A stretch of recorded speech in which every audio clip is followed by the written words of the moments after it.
Jai Masi, Sabalai Jai Masi. I'm so glad and privileged to be here today. I'm so grateful for this day. अनि आजको यो प्रोग्राममा हुन पाउँदा अति नै खुसी छु. I want to say congratulations to Restoration Community Church. अनि Restoration Community Church लाई उहाँको तर्फबाट मेरो तर्फबाट बधाई छ. 4 years. 4 वर्षको उपलक्ष्यमा यहाँहरूलाई बधाई छ. It's a blessing. अनि यो अति आशिषमय कुरा हो. And you have been a blessing to the community around अनि you. तपाईद्वारा अरूहरू पनि आशिषित बनिराख्नु भएको छ. Hallelujah. Hallelujah. I just have a very few remarks to make. अनि म केही विशेष कुरालाई ध्यान दिन चाहन्छु. I was thinking about the word restoration. अनि मैले सोच्दै थिएँ कि रेस्टोरेसनको विषयमा.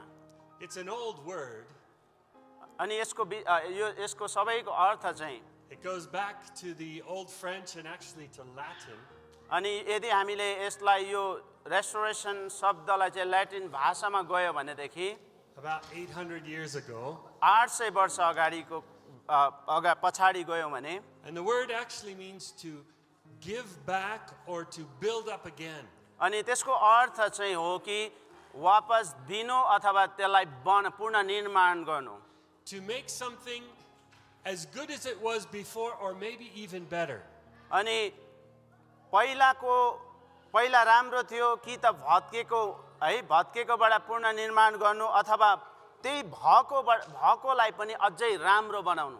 Pastor Pema, I think that's a good exhortation for you in the church. अनि आज हामी पास्टर पेमा र मण्डलीको लागि यो एकदमै ठुलो उत्साहको शब्द हो. That when people come to your church, when people come, that they are restored to what God intended for them to be before they came. अनि जब रेस्टोरेसन कम्युनिटी चर्चमा मण्डलीहरू आउनु भएपछि उहाँहरू पुनर्निर्माण भएर उनीहरू फर्किने गर्नुहुन्छ.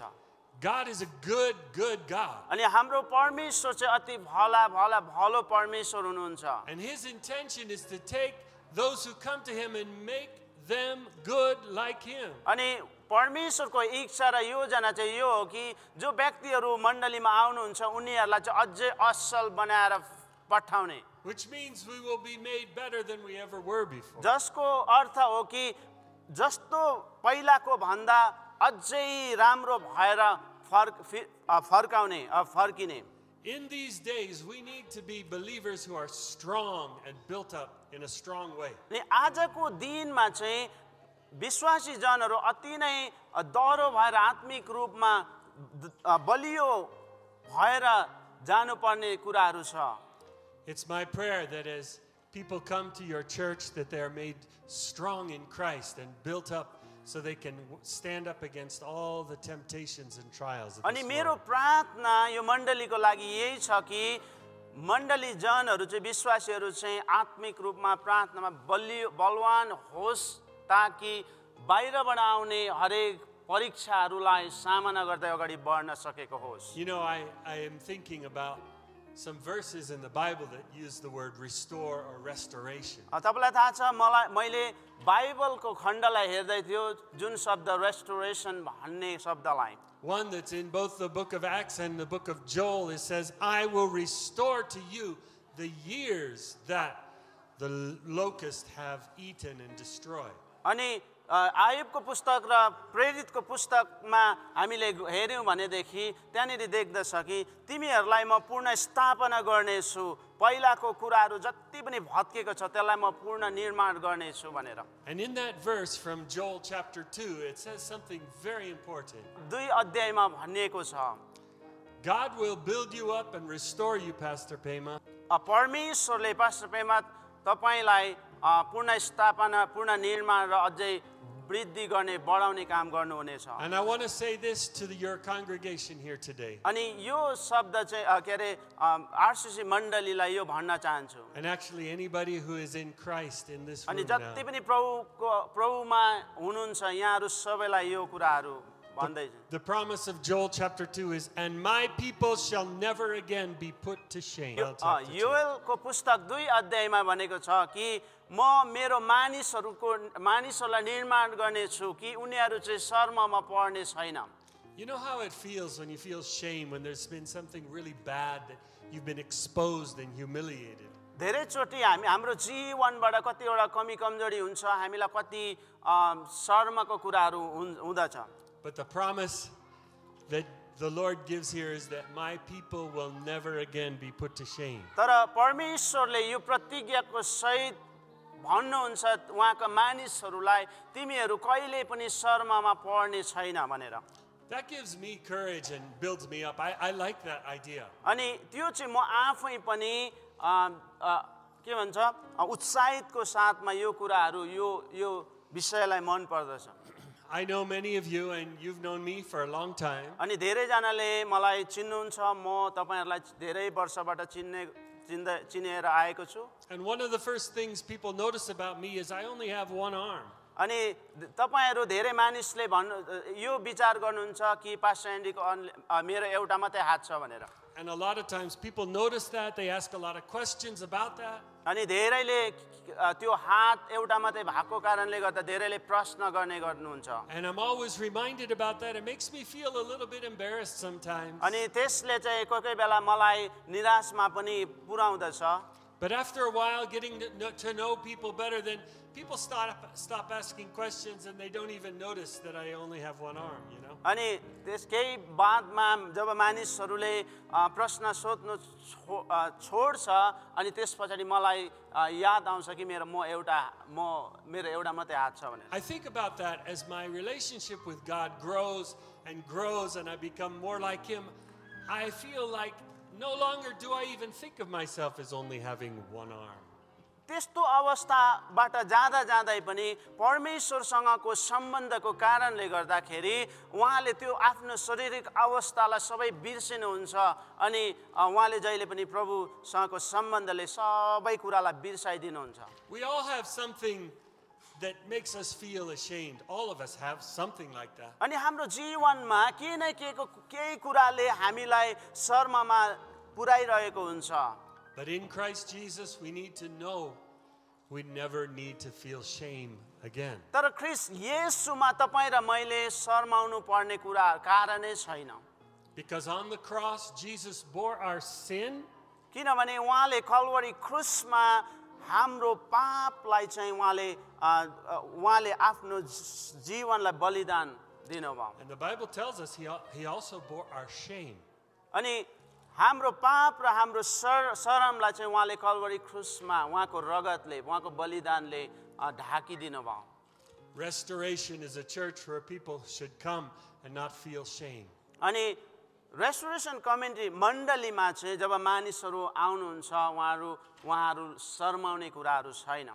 Another thing that is restored, promised in the Old Testament from the book of Jeremiah. अनि हामीले पुरानो नियम यिर्मियाको पुस्तकमा हेर्यो भनेदेखि Jeremiah 30 says, "For I will restore health to you." अनि यिर्मिया 30 अध्यायमा हामीले हेर्यौं भनेदेखि म तिम्रो स्वास्थ्यलाई पूर्ण स्थापना गर्नेछु, पूर्ण स्वास्थ्य दिनेछु भनेर. And I will heal your wounds. अनि तिम्रो घाउलाई म निको पार्नेछु, मलमपट्टि गर्नेछु. It's my prayer that your church will be like अनि that. यो चाहिँ आजको दिनमा मेरो तपाईको मण्डलीलाई प्रार्थना यही छ. People come wounded, may they be healed in your fellowship. अनि धेरै मण्डली मानिसहरू चाहिँ तपाईको चर्चमा घाउहरू बोकेर आएको हुन सक्छ, तर त्यतिखेर निको भएर उनीहरू जान सकेको होस्. Amen. Amen. Hallelujah. Hallelujah.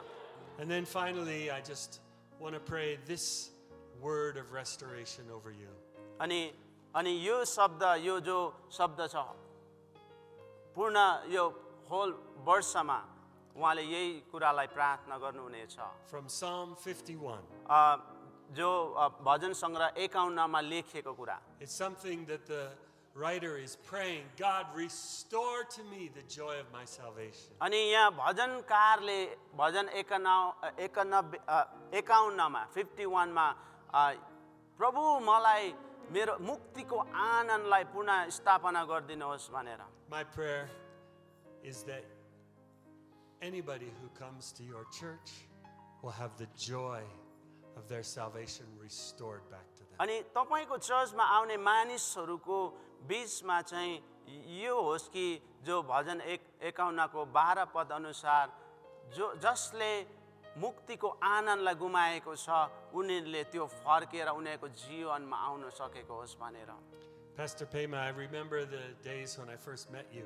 अनि उहाँले भन्दै हुनुहुन्छ म र उहाँ भेट भएको दिनलाई म याद गर्छु। It was back, I think, in the year 2009. अनि त्यो चाहिँ 2009 मा हो। And we used to meet in your apartment over there off of Colfax, and we would have Bible study in your अनि apartment. हामीले यस समिति कोलफ्याक्समा चाहिँ जहिले बाइबल स्टडीहरू गर्थ्यौँ। And I felt such joy in those times where we just would study the Bible together. अनि त्यो Bible स्टडीमा साह्रै आनन्दित एउटा आनन्दको कुराहरू प्राप्त गरेको थिएँ। Neither you nor I thought that we would have a day like this where we're together with a whole bunch of other believers worshiping God together. अनि त्यस्तै आनन्दित कुरा चाहिँ एउटा समूह एउटा बिल्डिङमा हामी यसरी नै प्रभुको आराधना गरिराख्ने कुराहरू गरिराख्न पाऊँ। But the Lord has done a good work for you, brother. अनि प्रभुले आशिष दिउन्, प्रभुले असल कामहरू गर्दै जाउन्। I just want to bless you and also bless Pastor Manoj. सबै पास्टर मनोज लगायत मण्डली सबैलाई प्रभुले आशिष दिनुभएको होस्। I really love you, Pastor Pema. Thank you. अनि जहिले पनि प्रार्थनामा याद गरिरहनु। Also, your wonderful wife, Regina, over there. अनि मेरो श्रीमती Regina Rai, God bless you.